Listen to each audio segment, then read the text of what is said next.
Arestado ang isang lalaki na miyembro ng komando gang matapos magnakaw ng alahas sa compartment ng motor nitong Miyerkules bandang alas 3 na madaling araw sa Barangay 340 Santa Cruz, Manila. Ayon kay Police Major Arnold Ecalar ng Alvarez PCP Commander sa Santa Cruz Station 3, naaktuhan ng mga rumorondang barangay tanod sina Jeffrey Salazar at ang isa pang sospek na dinidistrongka ang compartment ng motor.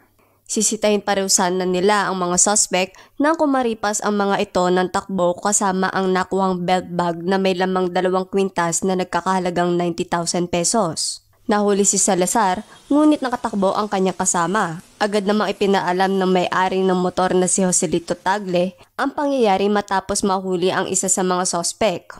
Hindi naman itinatanggi ni Salazar ang binibintang sa kanya. Aniya, ginising lamang siya ng kanyang tropa at isinama sa paggawa ng krimen. Dagdag pa ni Salazar, ginawa lamang niya ito upang may ipambili ng pagkain. Ayon naman kay Tagle, kilala niya ang nakatakas na sospek.